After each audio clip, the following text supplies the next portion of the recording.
น้องใช่ละเป็นจังได๋เชืองตัว เชืองเนาะอ่ะ พักอยู่บ่ โดยค่ากับแข็งเลย อิ่มอยู่บ่ โดย เออ อิ่มคนเดียวนี่บ่ได้เด้แบบนี้เนาะต้องกินเห็นหน้าลูกหน้าเมียเด้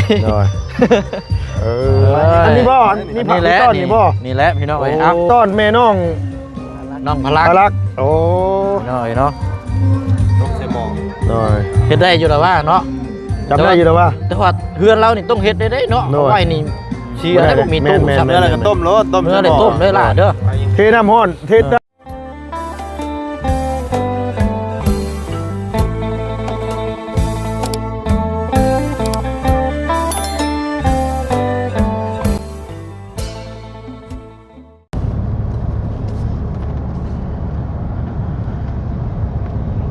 คือครึ้มฟ้าครึ้มฝนแท้นี่เนาะฟ้าฝนสีตกทะลวงลงมาอีกแล้วนี่พี่น้องเอ้ยเบิ่งนี่ได้เวลาเก่าเวลาเริ่มคือเมื่อวานนี่บ่จักล็อกเนาะเอาพี่น้องเอ้ยจังไดก็ตามแต่เนาะมื้อนี้ก็เว้าเรื่องการกินการอยู่อิ่มท้องอิ่มใส่ก่อนบัดนี้พี่น้องเนาะกำลังเดินทางนี่แหละพี่น้องเนาะมุ่งหน้ามารับทั้ง3สาวหรือว่า4สาวทั้งน้องใจดีแล้วก็น้องแต่งจริงน้องเบียงแล้วก็ทั้งน้องของมีเนาะพี่น้องเนาะพอดีว่าจะหับไปกินข้าวอยู่ห้านติดกับเพื่อนทางนุ่งเฮิมอะไรพี่น้องเนาะพอดีว่ามีทางเอื้อยใจดีเนาะพี่น้องเนาะเอื้อยเป็นเจ้าภาพเลี้ยงกับข้าวกับน้ำให้ทางน้องๆพี่น้องเนาะมื้อนี้ก็ทางมื้อเช้าก็ในนามต่างๆในนามสะพานบุญก็นี่แหละพี่น้องเนาะก็สิได้มาหับทางน้องๆไปกินข้าวน้ำกันเนาะพี่น้องเนาะแต่ว่าเบิ่งอันนี้ก่อนได้พี่น้องเนาะเบิ่งห้านเนาะถ้าว่าห้านนี่เขาเจ้ากินข้าวหลายหรือว่าเปิดลำคำเพลงนี่ก็อาจจะบ่สามารถถ่ายคลิปให้พี่น้องเบิ่งได้เนาะพี่น้องเนาะอันนี้ก็ติดตามเบิ่งน้ำกันพี่น้องแต่ว่าทางห้านเพิ่นบ่มีคนเฮาก็เฉพาะทีมงานเฮาหรือว่าทางน้องๆนี่ก็จะถ่ายทำได้เนาะพี่น้องเนาะโอ้มาแล่นเร็วแต่คันนี่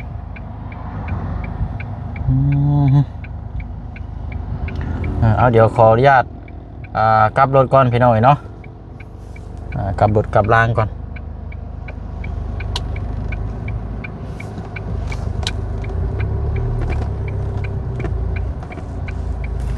เดี๋ยวได้อยู่บ่น้องๆเขา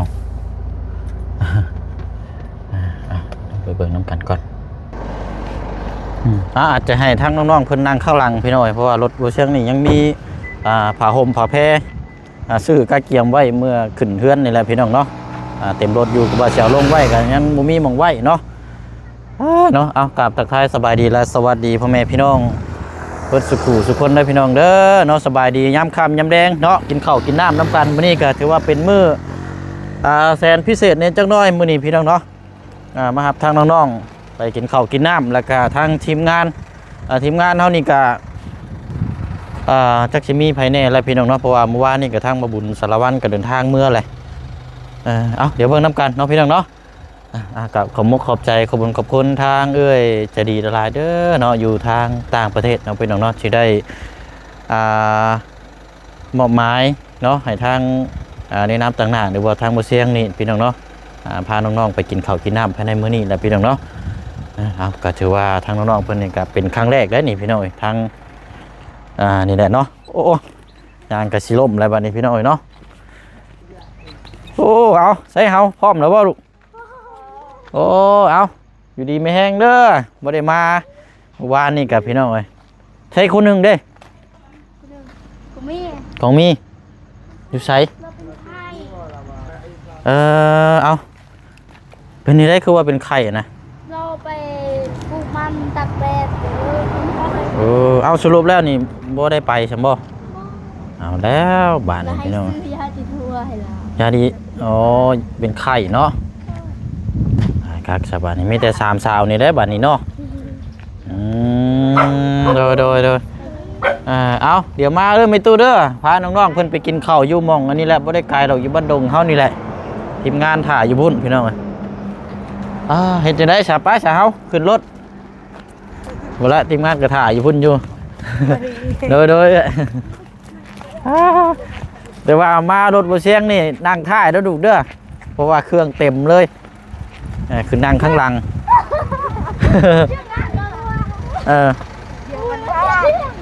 เพราะว่าผ้าห่ม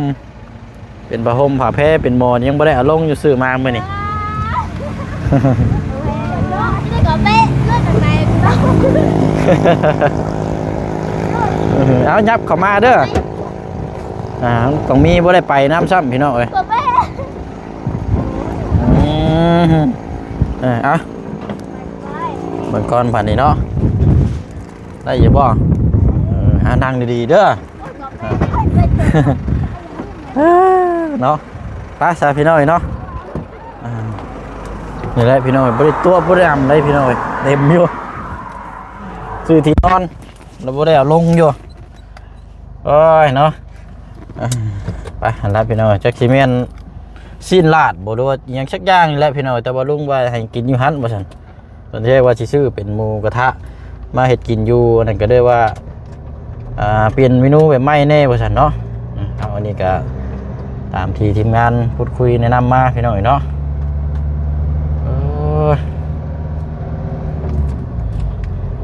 กันรอดอยู่เด้อผลนี่พี่น้อยแต่ว่ามื้อนี้ก็เวียกงานบ้านเช่าห้องเช่าเฮานี่ก็คืบหน้าไปหลายเติบมื้อนี้พี่น้องเนาะได้สองหนุ่มมาสดซอยฉันบ่ได้ทั้งสองหนุ่มมานี่ก็จักสิทางใดแลพี่น้องเนาะเพราะว่าเฮาก็ฉันสิว่าก็แต่ที่เฮาเฮ็ดนี่ก็เฮ็ดได้อยู่พี่น้องว่าทีมงานก็คือว่านั่นเนาะก็ต่างคนต่างเฮ็ดงานอาจจะใช้เวลานี่นะพี่น้องเดี๋ยวอีกบ่กี่ขั้นตอนพี่น้องเนาะก็จะได้โยกย้ายไปอยู่เป็นออนได้พี่น้องเนาะเนาะเดี๋ยวพบเจอกันเพื่อนพี่น้องอยู่เพื่อนทางดุงเลยพี่น้องเด้อเนาะเด็ดเนาะมาฮอดเป็นที่เรียบร้อยพี่น้องเนาะใช้ลงได้ป่ะล่ะนึกว่าเหงาเลยนะ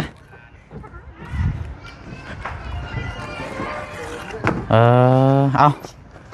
เบิ่งเลยพี่น้องอันนี้ก็เครื่องไม้นั่นพี่น้องไม้กังเนาะ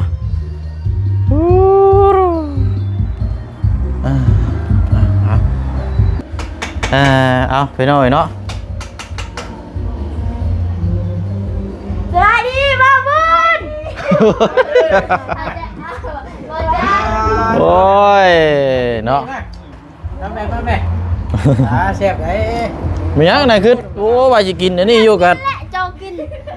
จองเสร็จปะ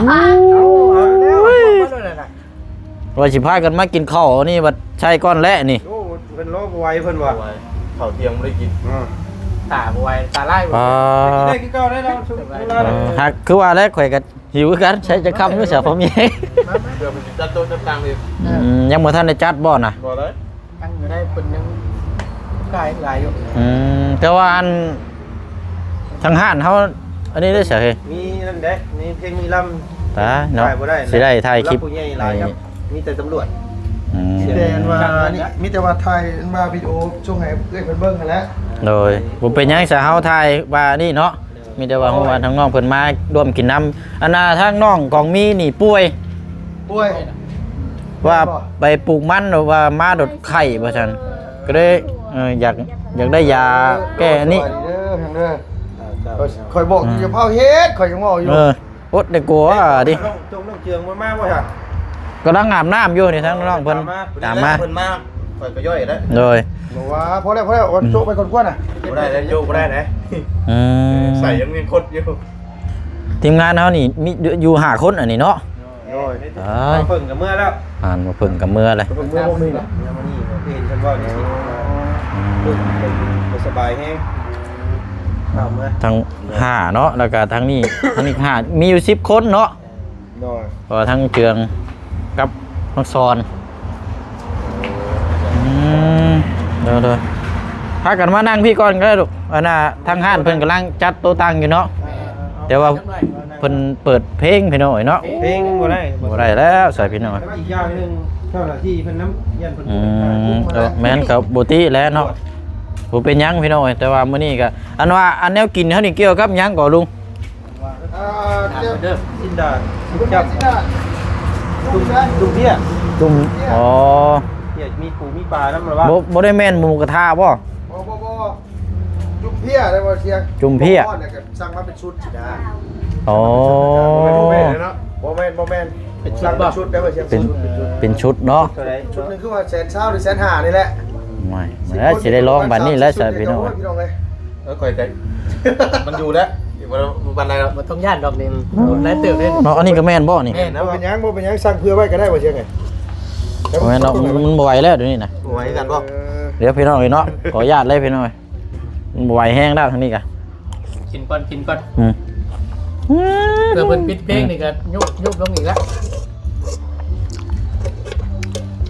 เพิ่นหากำลังเริ่มมากินบ่ น้องเพิ่นกินแต่เว้นบ่ไหน สักพักนึงเด้อ อาจจะน้อยเพิ่นเมื่อใช่เนาะ โอ้ยจะอยู่คิด เอายันว่าเนาะเอาได้ถ่ายคลิปได้เด้ เพิ่นได้ติดลมเลยดิ เนี่ยไม่มีเลยมาแต่เก่าพูดเป็น3 ทุ่ม4 ทุ่มเมื่อเนี่ยลูกหลานกับเป็นยังนะลูกไปเข้าห้องน้ำบ่ บ่เป็นหยังไปช่องก็ได้เดี๋ยวรอจักหน่อย เราดิบ่ รออีกจักหน่อยก็ได้รอทางเจืองทางน้องสอนพอดีแล้วพี่น้อยแล้วก็เพื่อเพิ่นกาเกียมจัดโต๊ะจัดตั้งเนาะ โอ้ย แต่ว่าโอ้ยเนาะพี่น้อยถ้าทำบ่ได้ซับเนาะเฮ็ดจังไดอ่ะ เพราะว่ามันแต่เก่าคันมาเพิ่นบ่กินน่ะบ่มีไผน่ะเขาขอเพิ่นน่ะได้อยู่อันนี้มันเจ้าหน้าที่เบิดเลยบาดนี่เขาไปซ่อมมันมีแต่กลุ่มหมดเลย บ่ตีแล้วเนาะ สิบอกให้เพิ่นเป็น โอ้โหโต โอ้บ่ได้แล้วเนาะ โยมตัวนี้พี่น้องเอ้ย แม่นมีแต่ว่าสิถ่ายคลิปสั้นให้ทางเอ้อยเพิ่นเบิ่งแล้วก็นั่นแหละพี่น้อย ยากเด้ คันว่าเฮามานั่งกินอยู่นี่บัดมันคือแบบนึงเนาะหมูกระทะอย่างเนาะมัน บ่มีโต๊ะมี มันบ่มีโต๊ะมีตั้งเนาะ อยู่อันถึงแล้ว โดยเอ้าสาพี่น้อยก็บ่ไหวแล้วนี่เนาะ อยู่เข้าไปยักหน้าพูดเพิ่นเตะทุกคนน่ะบ่ มาไหม่ล่ะมีบ้าน นี่เด้ เรามีแก๊สอันนี้น้ำอันนี้เนาะ แม่น โอ้คักดีนี่ ตับบาทนึงก็เรียบร้อยแล้ว ใจว่าชีวิตอ่ะ ยังอยู่บ่ ชีวิตอ่ะ ใช้วิธีใช้อันแบบได้น่ะ นี่ แน่ กลตัวนี้ลงหมุนเลย ปิดมัน โอ้ บอกมันเด็กเบิดแล้วล่ะ เอาซะเนาะพี่น้อยเดี๋ยวรอทางน้องเจืองน้องสอนมาก่อนเนาะเดี๋ยวขอเบรกก่อนซะเนาะเอากินนี่พี่น้อยมาต่อไปนำทั้งน้องๆเพิ่นยันว่ามันค่ำมันมืดโอ้บ่แลอันนี้ เห็นแล้วพี่น้องเอ้ยไปเฮาบัดนี้ก็ถือว่าน่าจะพร้อมแล้วพี่น้อยเนาะเดี๋ยวถามทั้งลุงก่อนเป็นยังไงเนาะใช่ลุงเด้ไปนำทีมได้บาทนี่ว่ากันเลยพี่น้อยมันวันเวลานี่มันอย่าว่ามันยืดมันยาว ตอนนั้นว่ากลับไปชมน้องๆคนผู้ใดพี่น้องเลยเนาะเดี๋ยวพากลับหรือว่าไปชมเพื่อนก็ได้ แม่น เนาะมีแต่ว่าตอนนี้ไอ้อยู่เอง เอาล็อกไว้ก่อนเด้อรถเด้อเอาไปใช้นะ กินเลยสูกินเลยก็ได้ เอาสร้างว่าแท้ กินเลย เอาโมเมนต์มานี่ก่อนกันสิไปมานี่ก่อนแป๊บนึง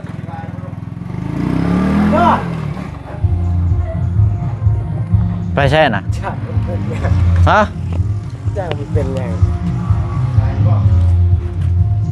เอาแล้วนี่มันนี่ก่อนก็ได้โอ้สรุปแล้วบุกินบ่น้องสอนน่ะ แม่น ไปหาผู้สาวบ่จักบ่ มันเคลื่อนซาวว่าจ้ะ เคินสาวบ่โอ้ยพี่น้องชาติได้อันนี้ทั้งน้องสอนไปเลย ใช่นั่น จัก เอาเช้าบอก กินเลยสู้ว่าฉัน เอา รู้ว่าเฮ็ดเวียกงานมีเมื่อยว่าสิพามากินแนวผมรุ่งไงจังน้อยบัด ไปชับ จักเขาเว้าแล้วข่อยกะเอิ้นถามนั่นกับข้าวไปเลย เอายาแล้วละใส่เนาะได้ใส่ บ้าสันปกติแล้วใช้ได้ทำหมู่คู่เฮาเด้ไปเอิ้นทางน้องๆเพิ่นไล่ไปบ่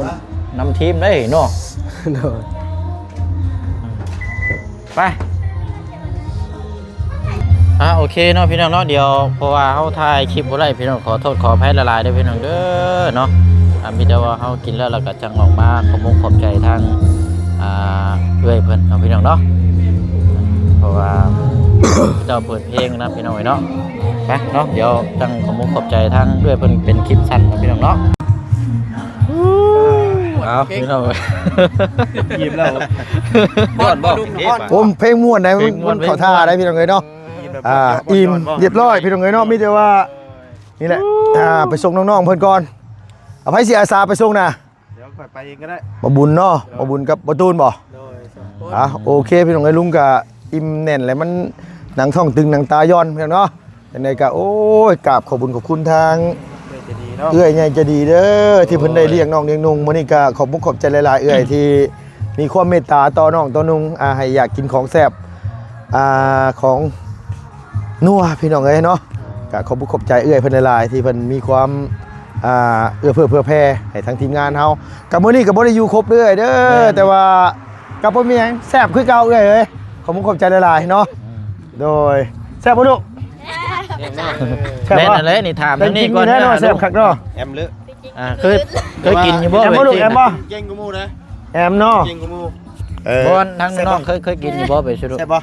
เคยกินเทื่อแรกบ่นี่นะ เคยกิน ฮะ เทื่อแรกกินเทื่อแรก ครั้งแรกเนาะ กินเทื่อแรกบ่ เลย แซ่บบ่ลูก แซ่บ แซ่บเนาะเอาใหญ่มากขายออนไลน์เก่งๆกับคันลุงเฒ่ามากก็อย่าลืมเด้อเนาะแวะเวียนมาทางนี้ก็อย่าลืมเอิ้นนะเด้อแซ่บบ่ลูกล่ะแซ่บเนาะ บ่อิ่มอยู่บ่ อิ่มเนาะ เดนตอง เอาจะหัวติล่ะเนาะแซ่บบ่ลูกล่ะ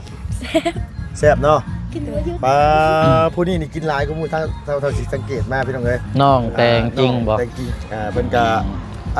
อวบๆนิดนึงพี่น้องเอ้ยเบ้าหลายมันเข้าท้องตัวเองละนอกจากว่าบ่เบิ่งสังขารตัวเองแล้วดาดุ้งไปทีนึงได้มื้อนี้ได้บ่แม่นว่าดาเนาะย่อๆบ่ เดิน เดี๋ยวเอาพี่น้องเนาะคักอยู่ว่าอาจารย์เอ้ย โดย แซ่บเนาะ เป็นครั้งแรกที่อุดหนุนห้านเพิ่น โดย เนาะเสียงเพลงมันถ่ายทำให้เบิ่งบ่ได้ โดย ขอโทษขออภัยทั้งเอ่ยเพิ่นหลาย เจ้า ๆแต่ก็ยังบ่ครบเนาะทีมงานเฮา แม่ ก็ นแม่นแม่น ทั้งเมืองมืออื่นบ่เขา โดย เพิ่นขึ้นมา แม่นหลายคู่หลายคนขึ้นมามื้ออื่นเนาะก็สิชมแซวม่วนซื่นกันคือเก่าจักผู้ใดสิสีเข้ามาเพิ่มพี่น้องเอ้ยเนาะบุกหลายเติบไปได้เข้าก็ได้บุกไปได้ เบิ่นแล้ว โดยท่านนี่ เป็น สิ ยังไง อ บุ ยู่ ญ เนาะ เจ้าคือกอดเอิก มันหนาวเลยกินนี่มันหนาว หนังตาย้ ย้ อ อน นเนาะ หนังท้องตึง ตึงย่อนบัดนี้ โอ้ มัน โด นี่ ย ก็ โด สิ ย เข้าห้องนอนแล้วจังหน่อยวันนี้ บ่ได้นะต้องไปส่งลูกหลานก่อนนะบ่ได้นะต้องไปส่งลูก หลานก่อนจังสิ โอ้ มาอาบน้ำอาบตานอนน้ำมาแล้วพี่น้อย เนาะ มื้อเช้าน้ำบ่มาเนาะ น้ำมาไปกินร้อย โดย น้องใช่ละเป็นยังไงเจียงตัว เชืองเนาะอ่ะ พักอยู่บ่ โดยคักคักกับแข็งเลย อิ่มอยู่บ่ โดย เอาบ่ตูนข้างที่จะไหนเจ้าน่ะ จ้ะ ข้างที่จะไหน กะโอ้ไปชี้กันชามชี้เทื่อนี่แหล้ว โดย ขอบคุณ ผมเป็น หลา จั ย งว่า ๆ พี่น้องกินแบบนี้คิดฮอดเมียได้อีดีเลยพี่น้องเนาะแต่ว่าแม่นแต่ว่าถ้ามีโอกาสนี่ป้าโทเมื่อฮอดบ้านฮอดซองสิซื้อเมื่อให้ทั้งครอบครัวกินอยู่เนาะมาจ้ะเนาะทั้งแม่น้องนี่พี่น้องแม่น้องเชอโอ้แม่น้องวาสนาแม่น้องหยังเกาะแม่น้องตีหนึง น้องทีนึง โดยแม่น้องจังเจืองเจ้าแม่น้องหยังเกาะ พลังต้องยัง พลักบ่แม่น้องพลักพี่น้องเอ้ยซองเช้านี่ยังบ่ทันถามแม่ว่าแม่น้องหยังเนาะยังเด็กน้อยอยู่ยังเรียนประถมอยู่มีแต่ว่าอิ่มเป็นที่เรียบร้อยกับอีกอย่างก็พาน้องพานุ่งเพิ่นมายันมันค่ำมันมืดพี่น้องเอ้ยเฮาก็ยันพ่อยันแม่เพิ่นเป็นห่วงเนาะก็ขอบคุณขอบใจที่เอื้อยเพิ่นมีความเมตตาเนาะต่อลูกต่อหลานพูดให้โยโย่ว่าซั่นว่า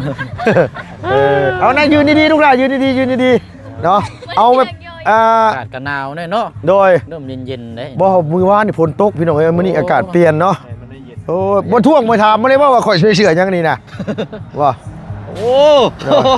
ช่วงนี้แบบสะกดคำว่าแพ้บ่ค่อยเป็นบ่ได้นะแบบ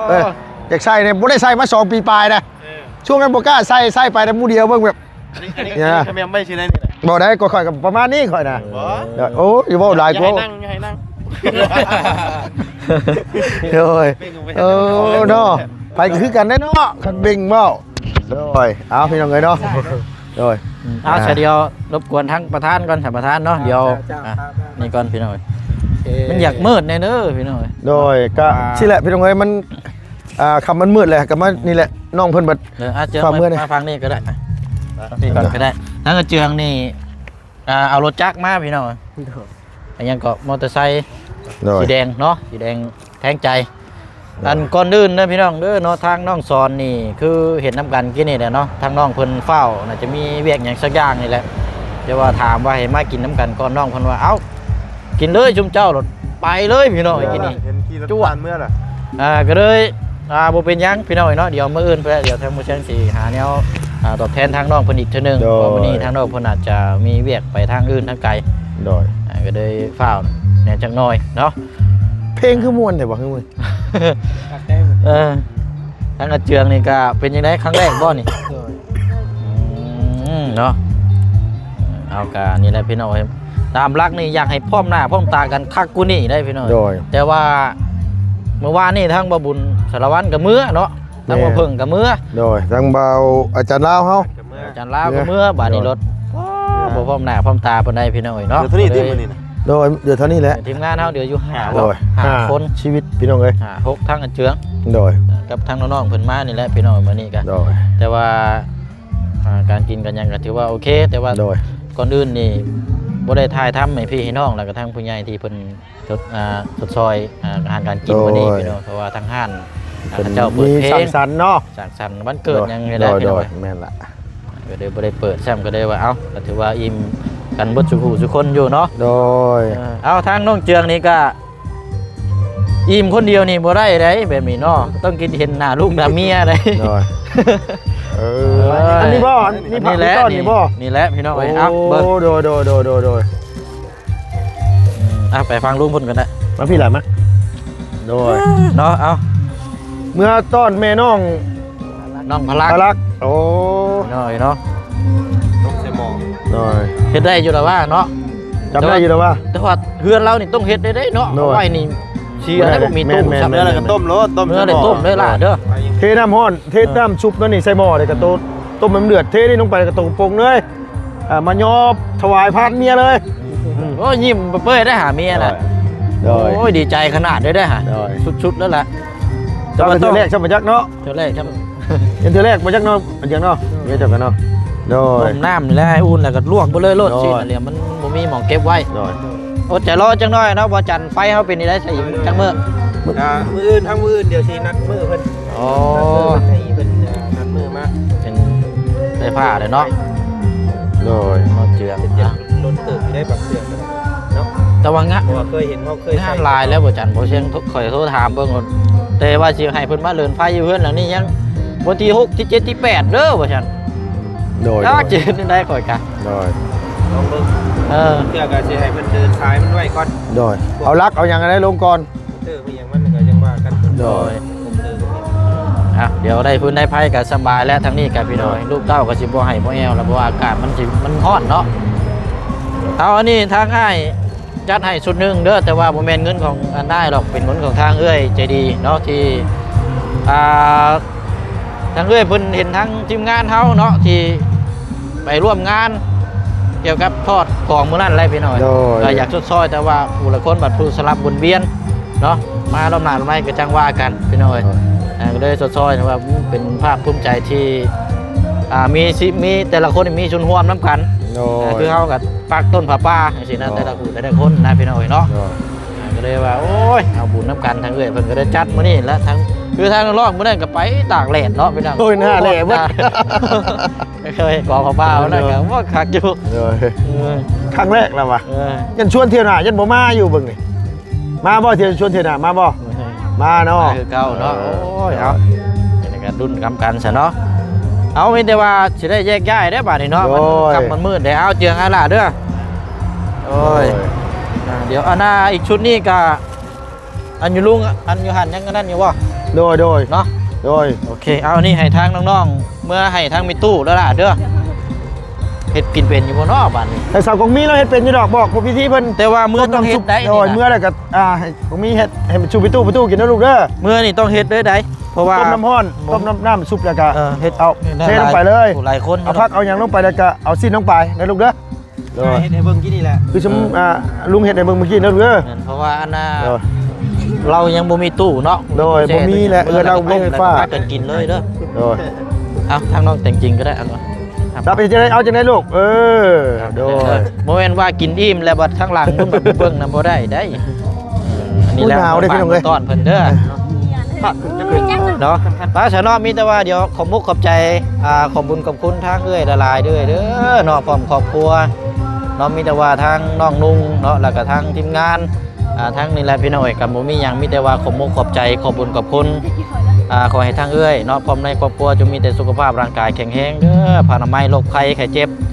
บ่ให้มาเบียดมาทัดเนาะให้มีแต่ความสุขความเจริญในหน้าที่การงานคิดหยังทำหยังก็ขอให้เจริญในหน้าที่การงานตลอดปีและตลอดไปเด้อเนาะเจริญก้าวหน้าเนาะสา ทุกขอบคุณขอบใจหลายๆเด้อโดย มาชะเนาะลาก่อนเด้อพี่น้องเด้อ เอาไปแล้วพี่น้องเด้อเอาสบายดีบ๊ายบายเด้อพี่น้องเด้อไปแล้ว เนาะ โดย เอา